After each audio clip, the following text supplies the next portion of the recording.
If you are interested in wealth magic and you want to know where to get started, or if you're just genuinely interested in this book by the Gallery of Magick and Damon Brand, I'm actually halfway through the rituals in this book at the moment. So I wanted to give some of my thoughts on how this book has brought about changes in my life, which have been really unexpected, but that I'm very pleased with them. What I will say about this book is that if you're buying this book in the hope that it's going to get you rich quickly, then please do not buy it. Maybe someone in the comments will say, oh, I've had some really quick results financially. Let me know, please do. Let me know. But in my experience, that's not been the case. So this is the contents of the book. You've got an introduction section on how to use the book, magical safety, the instructions for each of the rituals, and then you've got the list of rituals there.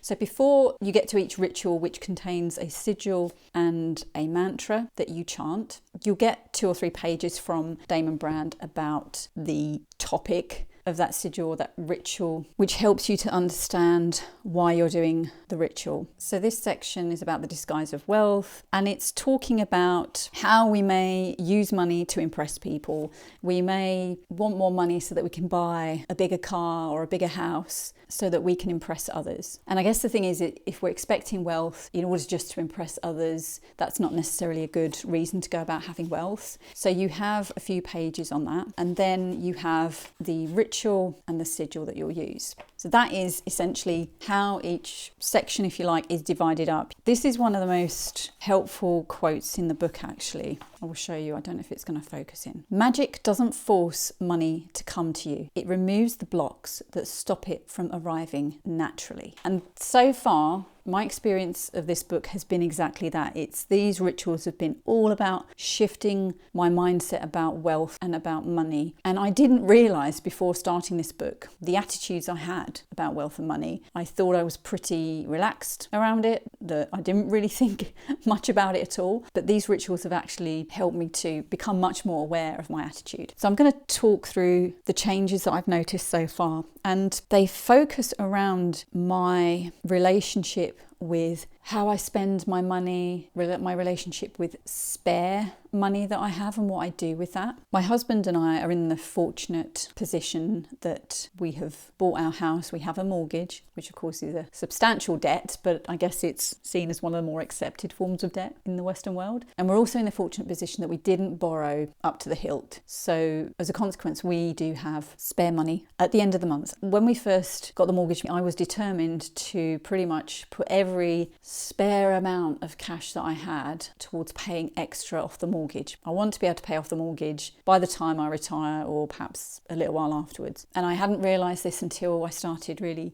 working with this book. My problem was that I was using most of my spare cash to pay extra off the mortgage, to the extent that I was leaving myself short each month. And what had happened was I'd created such a scarcity mindset around money. And this is the bizarre thing, is I had such a scarcity mindset that I was spending the little spare money I had allowed myself to have with a real sense of, oh, I have to spend that this month because I might not have any next month. My kind of kryptonite is magical books, occult books, as you might expect. So as much as I might say to myself, yeah, I've bought all the books I need for now, I've got my to be read pile, no more books, inadvertently there will always be a book or two that comes up. And that was what I was really struggling with. Even if I spent maybe 20 or 30 pounds a month on a book or a couple of books, that was a really big deal because I didn't have a lot of spare cash because it was all gone towards the mortgage. But yet I was in this kind of heightened, really anxious state because I thought, well, if I don't buy those books this month, they're going to go, I'm not going to be able to get them again, and I have to because I've got this tiny bit of spare money, I have to get them. The rituals that I performed in this first part of the Financial Transformation Magic book helped me to realise my scarcity mindset around money, and also that the fact of the more I was trying to hold on to money, the more I was trying to control what I did with it, the less it was flowing in my life. And so after some time of working with the early rituals in the book, I decided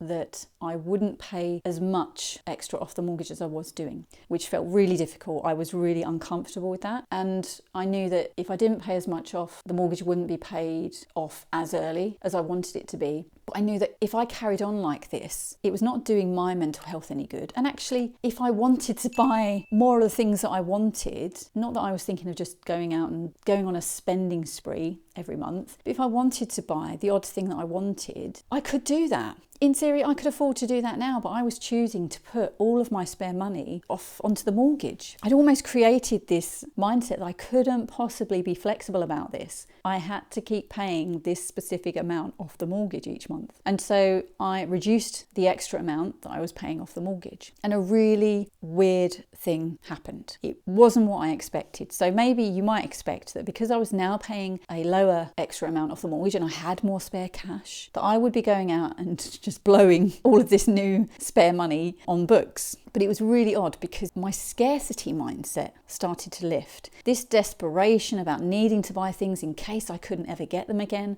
that stopped. When I was looking at books that I wanted to buy, I was being much more considered about buying them. I was less scared of them not being around anymore. So that scarcity, that desperation around spending reduced. I became more relaxed around money. So what happened was I actually had more money. I always had more money, really. It was just that I was choosing to direct it all at my mortgage and leaving myself in a really tight position each month. I decided to give myself this spare cash, if you like, and it was not resulting in me spending more money. In fact, it was helping me to be more relaxed and more discerning about how I spent my money. And I'm not saying it was all perfect, but there's still this fear of letting go. But that has got better. But it's just this irony that when I let go, when I sort of became more relaxed and said, you don't have to put every single penny off of the mortgage, just let it go, rein that back a bit. It's okay to have a bit more money. The moment I did that, money stopped sort of becoming such a desperate thing. I felt more relaxed around it. I felt more that it was okay for me to have it. Spending money had become a bit of a